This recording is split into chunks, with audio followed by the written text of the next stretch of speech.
Something happened this morning, and I want to walk you through it very carefully. Not because it is difficult to understand. In fact, once you see the full picture, it becomes almost brutally simple. And that is exactly why so many people are missing it.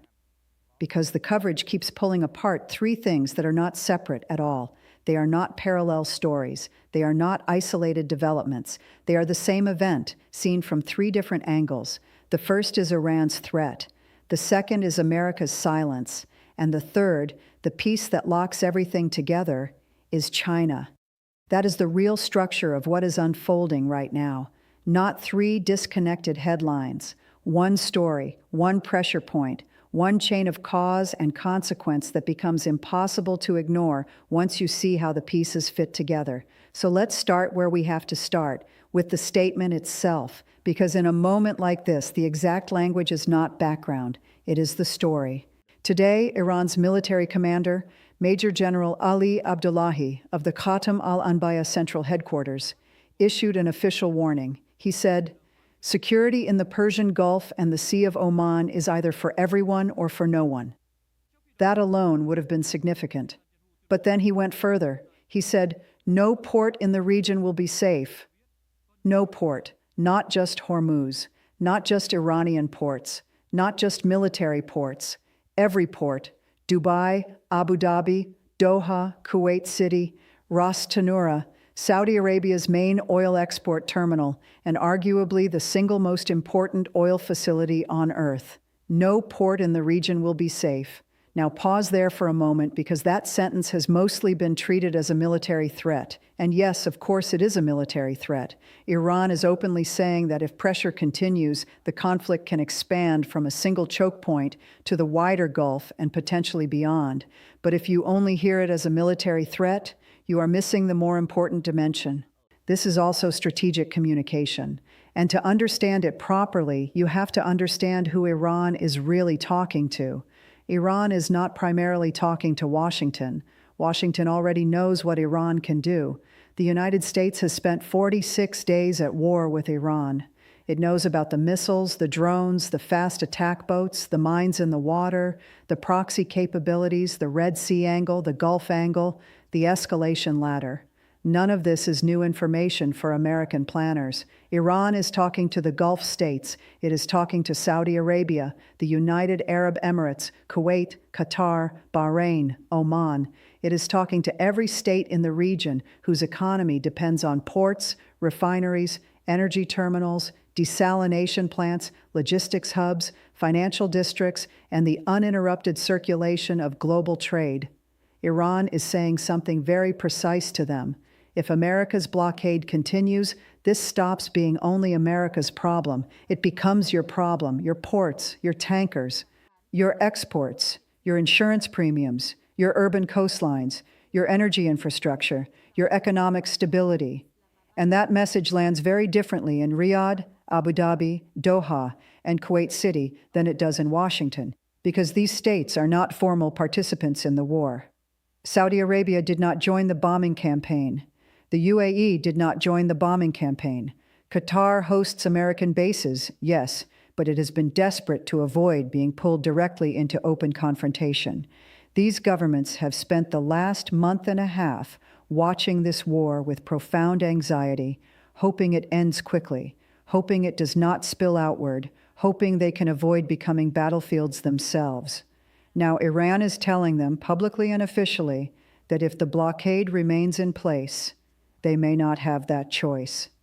And the reaction from the Gulf tells you this message is landing. The Wall Street Journal reported this week that Saudi Arabia is pressing Washington to abandon the blockade and return to negotiations, precisely because Riyadh fears the blockade could provoke Iranian retaliation against critical shipping lanes and Gulf infrastructure.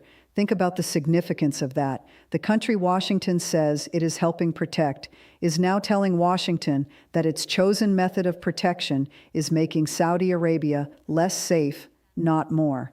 That is a major strategic development. It means Iran is not simply threatening military targets. It is trying to fracture the political alignment behind the blockade. It is trying to separate America from the Gulf monarchies by forcing those monarchies to ask whether continued alignment with Washington now carries higher costs than seeking a separate understanding with Tehran. That is not random rhetoric. That is a diplomatic wedge strategy. Now, a lot of people will hear all of this and say, yes, but Iran is weak. Iran has been bombed for 46 days. Its supreme leader was killed. Its nuclear sites have been hit. Its military infrastructure has been degraded. Trump himself said Iran's navy is lying at the bottom of the sea. But even Trump, in making that boast, also acknowledged something important. Iran still has fast attack boats, and fast attack boats are exactly the kind of tool you use to threaten tankers and ports in confined waters. You do not need an aircraft carrier to blow up a tanker. You do not need a functioning blue water navy to terrorize shipping. You need speed, asymmetry, local geography, explosive payloads, drones, missiles, and a willingness to create chaos. Iran still possesses all of those in meaningful quantities, and Iranian figures are signaling that what we have seen so far may not even be the full menu of available options. Mohsen Rezaieh, former Revolutionary Guard commander and now a senior military advisor, wrote publicly that Iran still has major untouched levers available to counter the blockade. That phrase matters, major untouched levers. He is not saying Iran is exhausted. He is not saying he has already played every card. He is saying the opposite. He is saying Iran has deliberately held capabilities in reserve and is now letting its adversaries know that the next phase, if it comes, may involve tools not yet fully used. And there is another layer here that makes the threat still more serious. Iran is not only threatening the Gulf, it is implicitly threatening the Red Sea. The Houthis in Yemen, Iran's most active and most disruptive proxy in this conflict architecture, have already demonstrated that they can disrupt global shipping for months at a time. They did it during the Gaza war. They did it with a mix of missiles, drones, and maritime intimidation. And they did it in one of the most commercially important waterways in the world. If Tehran decides that the ceasefire logic no longer applies in the Red Sea, and if the Houthis resume systematic attacks through the Bab el-Mandeb while Iran pressures the Gulf simultaneously, then the world is no longer dealing with one strategic choke point under pressure. It is dealing with two, and two simultaneous choke point crises, one at Hormuz and one at Bab el-Mandeb, affecting a huge share of global seaborne trade, would create a commercial shock with no real modern equivalent.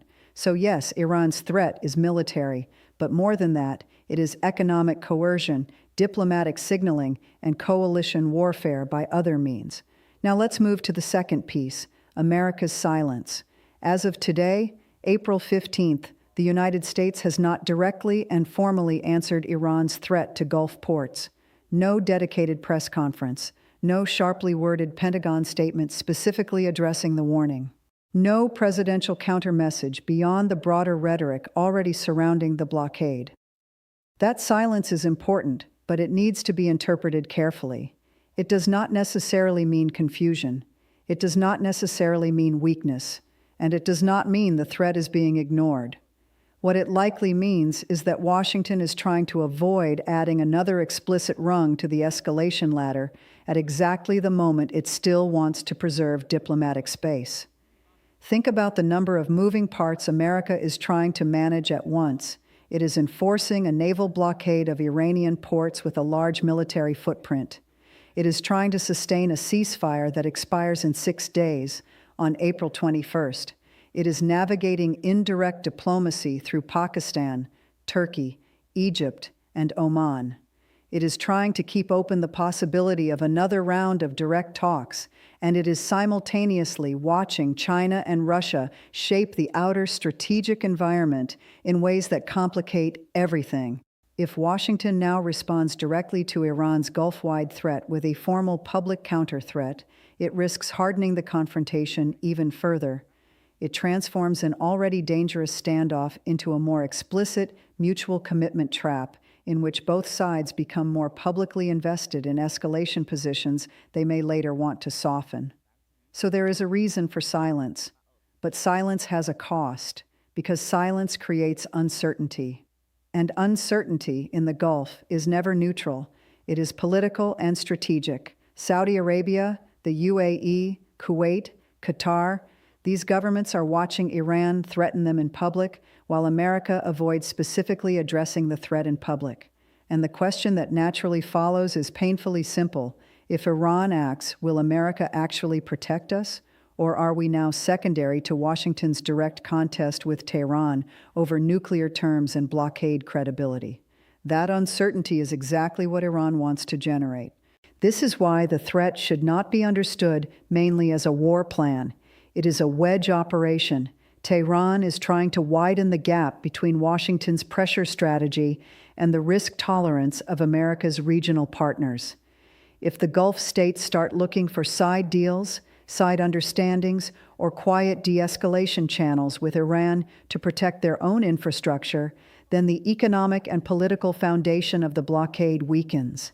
And Iran knows that. It has been trying to produce these fractures since the beginning of the war, when Iran allowed certain countries, China, Russia, India, Pakistan, Iraq, more room to maneuver through the maritime crisis while tightening pressure on Western shipping. That was not arbitrary. That was selective fragmentation. It was designed to encourage states to treat Iran not as a pure adversary to be isolated, but as a power to be bargained with directly. And that brings us to the third piece, the one that ties everything together, China.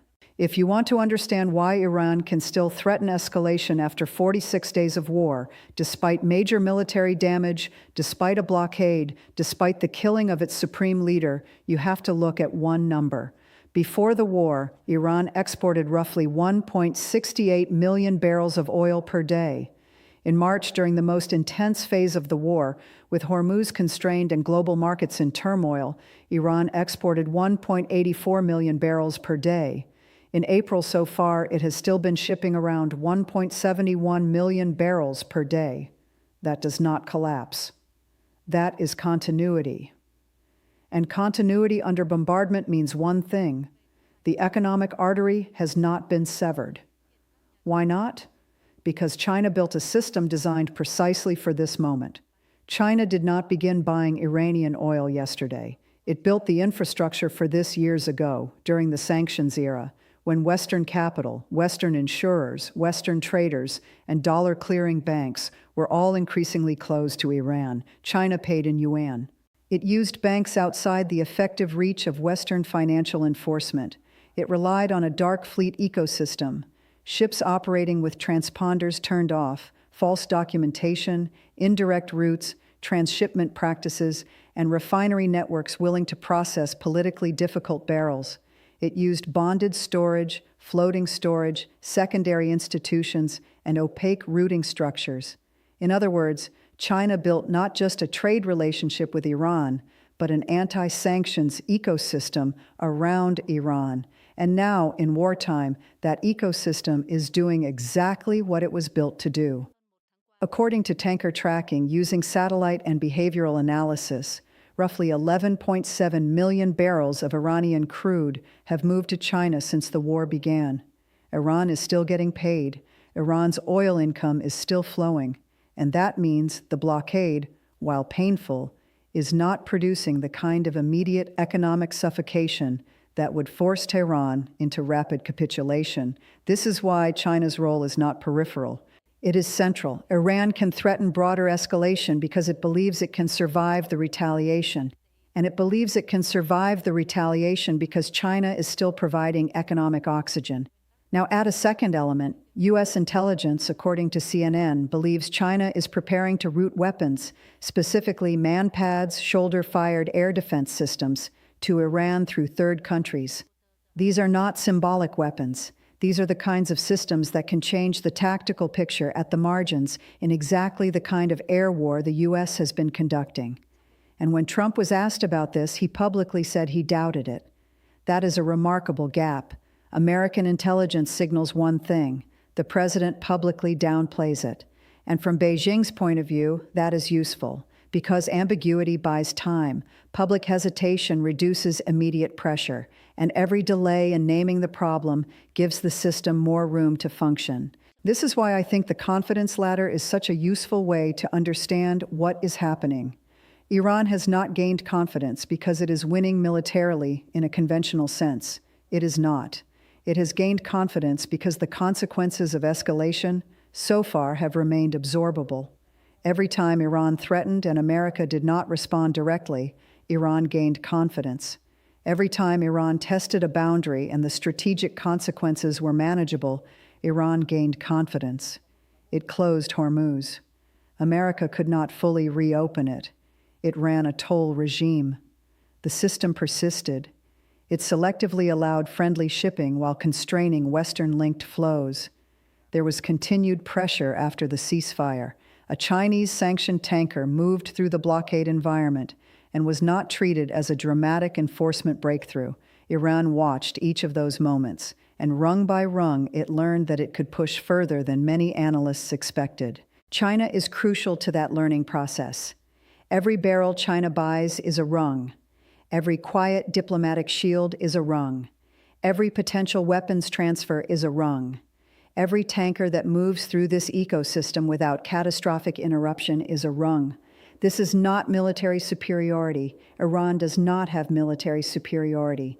It is something more subtle and in some ways more dangerous, strategic confidence backed by systemic support, and that raises the most important question of all. If China's support is what allows Iran to hold its position, sustain its revenues, and threaten wider escalation, then what exactly is America's plan for China? Trump threatened 50% tariffs if China arms Iran. But he threatened that while also casting doubt on whether China is doing so. That is not a coherent deterrent message. More broadly, America's current architecture still seems aimed primarily at Iran. Blockade Iran, pressure Iran, negotiate with Iran, threaten Iran. But the reason Iran is still standing in a strategically meaningful way after 46 days is not Iranian self-sufficiency alone. It is Chinese support. A strategy that does not integrate China into the theory of pressure is incomplete by design. And China is not passive here. It is in daily contact with the parties. It pressed Iran to accept the ceasefire. It continues buying Iranian oil. It is reportedly preparing military aid. It is coordinating diplomatically with Russia. Putin is planning to visit China around the same general timeline as Trump's expected Beijing diplomacy. That is not the behavior of a spectator. That is the behavior of a system manager. So now we come to the final question. What do the next 48 to 72 hours tell us? If Washington issues a direct formal response to Iran's Gulfport threat, then that suggests a turn toward escalation. It would mean the U.S. is betting that intensified pressure, plus the blockade, can force Tehran into a deal before April 21st. If Washington remains publicly restrained while quietly working through intermediaries, then it is still treating these threats as bargaining pressure inside a diplomatic process.